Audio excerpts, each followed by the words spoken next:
이 시간 장로님하고 잠깐 얘기 나눌 것은 산상수훈 5장 21절에서 26절 내용 가운데 특별히 21절, 22절을 근거로 해서 23절, 24절을 예수 마음공적으로 한번 얘기 나눌 시간을 가져볼게요. 21절에 예수님께서 옛사람에게 말한 바 살인하지 말라. 누구든지 살인하면 심판을 받게 된다고 말했다고 예수님 먼저 말씀하세요. 이는 구약의 율법, 모세 율법에서는 살인하면 십계명 제6계명에 살인하면 심판을 받는다고 나와 있죠. 그래서 예수님께서 너희들이 살인하면 심판을 받는다고 모세 율법은 말하고 있다. 그런데 22절에서 나는 너희에게 이른다 하시면서 형제에게 노하는 자마다 심판을 받고 또 형제를 대하여 나가라고 욕을 하면 공회에 잡혀가게 되고 또 형제에 대해서 미련한 놈이라고 이렇게 욕이나 정죄를 하면 무시를 하거나 그러면 너희가 지옥불에 들어간다고 말을 하고 계세요. 그래서 예수님께서 무슨 말씀하고 싶은 것이냐면 구약 시대에는 우리의 마음보다는 아직 어린아이 시대이기 때문에 우리가 형제를 혹 미워한다 할지라도 그거보다는 겉으로 살인했느냐 안 했느냐를 가지고 그를 판단하고 심판했다는 거예요. 근데 예수님의 말씀은 살인하게 된 원인이 있죠. 그 뿌리와 같은 것이 본질이 그게 뭐냐면 누군가를 미워하고 분노하고 노함을 다하면 그 노함으로 인해서 그게 달하면 살인까지도 하잖아요. 그래서 예수님께서는 겉으로 살인만이 아니고 살인을 가져오는 우리 마음의 씨앗과 같은 이 화나 분노, 노함도 하나님 앞에 심판을 받을 것이라고 형제에 대해서 그렇게 욕하면 지옥불에 갈 거라고 이렇게 말씀하고 계신 거예요. 전혀 차원이 다른 수준의 이야기를 지금 하고 계시는 거죠. 이것이 신약 시대, 성령의 시대에 살아가는 그래서 나의 마음이 예수 마음이고 나의 생명이 예수 생명이라고 하는 구원의 성취된 신앙, 수준 높은 신앙을 지금 이야기하고 있는 거죠.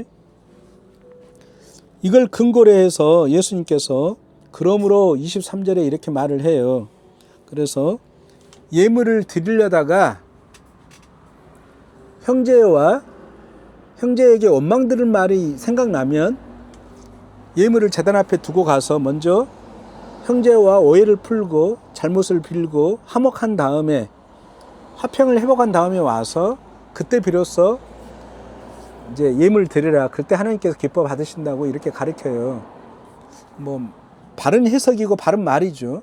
왜냐하면 하나님께서 우리를 구원하시고 하나님의 자녀로 삼으신 것은 하나님의 사랑이시기 때문에 하나님의 자녀된 자들이 형제들과 사랑 가운데 예배에 나오는 것은 당연한 거잖아요.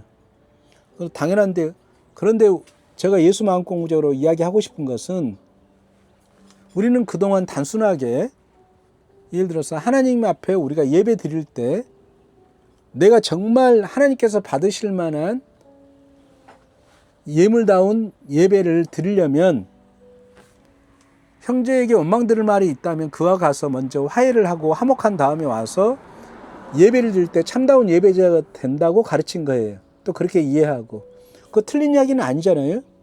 100% 맞는 이야기죠. 근데 맞는 이야기이긴 한데 이것을 이 정도로만 이해한다면 우리는 모세 율법의 수준에서 이해한다고 저는 생각을 해요. 모세 율법이 심령 마음으로 해석해야 되는 것처럼 성숙된 것처럼 이 본문도 21절이 아니라 22절에 근거해서 오늘 예수님께서 이야기했던 그 제단 앞에 예물을 바치는 문제를 이야기하는 것이 옳다고 봐요. 이제 중요한 이야기를 할게요. 장로님과 나는 예수 안에서 형제의 관계죠. 나에게 있어서 장로님은 형제예요. 장로님에게 있어서 저 또한 형제죠. 예. 우리는 형제의 관계라고 예수 안에서 영원한 한 가족, 한 생명, 한 형제라고 해요. 그래요. 그러면 제가 잘했든 못했든 장로님이 저에 대해서 지금 원망을 하고 있어요. 그럼 장로님이 원망하는 마음이 클수록 저에 대해서 욕을 할 수도 있고 또 분을 내고 있고 또 판단하고 정죄할 수 있겠죠. 그래. 장로님 저의 관계가 틀어져 가지고 제가 예물 드리려고 하는데 생각났어요. 장로님이. 내 마음은 괜찮다 하더라도 장로님이 저에 대해서 원망을 품고 있고 욕을 하고 있고 나가라고 하고 미련한 놈이라고 말하고 있어요. 그러면 아까 22절에 말한 대로 장로님 지금 형제된 나에 대해서 나가라고 욕하고 미련한 놈이라 하고 그러죠. 그 다음에 분노하고 있고 그렇다면 심판 가운데 있는 거죠. 하나님 앞에 심판 가운데 있다고요. 그죠? 지옥불에 있는 거죠. 예수님 말씀에 의하면. 아까 22절에 형제에 대해서 욕하고 미라는 놈이라 하고 하면 심판과 지옥불에 들어간다고 했잖아요. 그런데 제물을 드리려고 하는데 장로님이 생각나. 어떤 장로님이? 나에 대해서 원망하는 장로님이 생각나요.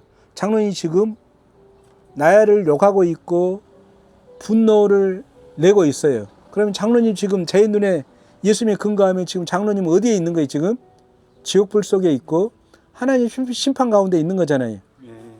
그러면 단순하게 내가 하나님 앞에 예배를 잘 드리기 위해서 장로님과 화해한다기보다는 아까 22절에 예수님 말씀처럼 장로님 지금 나로 인해서 형제된 나로 인해서 장로님이 지금 분노와 원망 속에 있잖아요.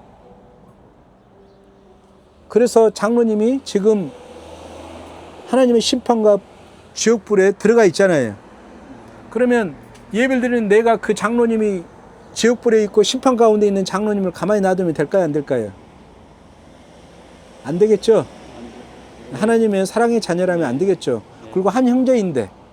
그래서 제물을 드리려다가 놔두고 지옥불에 있는 나를 향해서 지금 욕하고 분노 속에 휩싸여 있는 하나님 심판 가운데 있는 또 다른 나의 형제인 장로님을 가서 내가 잘못을 빌고 또는 사과할 건 사과하고 또 대가를 치를 것은 치르고 또 장로님 오해가 있다면 그 오해를 진심으로 풀어내고 그렇게 해서 장로님의 나를 향한 형제된 나를 향한 원망을 다 풀어주면 장로님이 어떻게 될까요? 그래서 장로님과 저가 화목하게 되면 화평하게 되면 장로님이 더 이상 저에 대해서 원망이 끝쳤으니까 지옥불에서 빠져나오는 거죠.